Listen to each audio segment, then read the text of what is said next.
حاتم طائی کی سخاوت کا بیان کر رہے تھے کہ حاتم طائی اپنے دور کا بڑا سخی تھا، بڑا سخاوت لٹانے والا، مال و دولت قربان کرنے والا آدمی تھا۔ حضرت مولا علی اس مجلس کے پاس رک گئے، فرمایا ذرا مجھے بھی حاتم طائی کی سخاوت کی بات سناؤ۔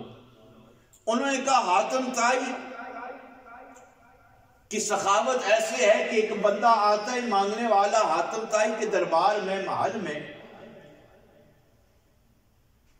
تو وہ پہلے دروازے پہ آتا ہے تو حاتم طائی اسے مال دیتا ہے، مال لینے کے بعد وہ دوسرے دروازے پہ جاتا ہے اور کہتا ہے کہ مجھے مال تھوڑا ملا ہے اور دے دے۔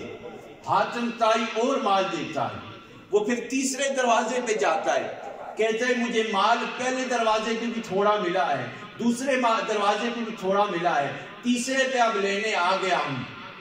تو وہ حاتم طائی یہ نہیں کہتا کہ بھئی تو پہلے دروازے پہ آیا تھا اب دوسرے پہ کیوں آیا ہے، دوسرے پہ آیا تھا اب تیسرے پہ کیوں آیا ہے۔ حاتم طائی کے محل کے 7 دروازے تھے، 7 دروازے پہ مانگنے والا جاتا تو حاتم طائی بوریاں بھر بھر کے دیتا، اور یہ نہیں کہتا کہ تو پہلے پہ آیا تھا دوسرے پہ کیوں آیا ہے، دوسرے پہ آیا تھا تیسرے پہ کیوں آیا ہے، حتیٰ کہ وہ 7 دروازے پہ جاتا، 7 دروازے پہ حاتم طائی سے مال دیتا رہا اور کسی دروازے پہ آنے کا شکوہ گلہ نہیں کرتا۔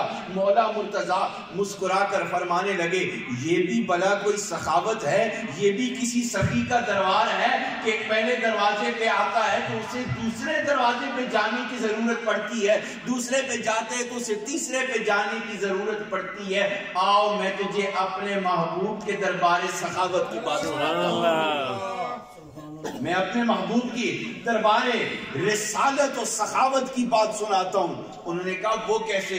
کہا کہ سرکار مدینہ علیہ السلام کا دربار سخاوت ایسا ہے، آپ کا دربار سخاوت، دریائے سخاوت ایسے ہے کہ جو بندہ ایک بار مانگنے آتا ہے سرکار اسے اتنا دیتے ہیں، اتنا نواز دیتے ہیں کہ اس کو دوبارہ مانگنے کی حاجت ہی نہیں پڑتی، دوبارہ مانگنے کی اسے حاجت ہی نہیں پڑتی۔ یہ میرے آقا کے دربار کی بات ہے کہ وہاں جو جاتا ہے وہاں مانگنے کی ضرورت بھی نہیں پڑتی، لب ہلانے کی ضرورت بھی نہیں پڑتی۔ بندہ دل میں خیال کرے، دماغ میں سوچ لائے، محبوب دیکھتے ہیں دلوں کی بات جان کر اپنے منگتے کو مالا مال فرما دیتے ہیں۔ ساری بات اطاعت کی ہے۔ جس وقت انسان اطاعت کرے گا، پیروی کرے گا، تو پھر اس پر اللہ بھی کرم فرمائیں گے اور رسول اللہ صلی اللہ علیہ وسلم کی ذات عالی کا بھی اس پر کرم ہوگا۔ انسان اگر ان چیزوں کا اور ان باتوں کا مطالعہ کرے۔ اب دیکھیں، ایک مرتبہ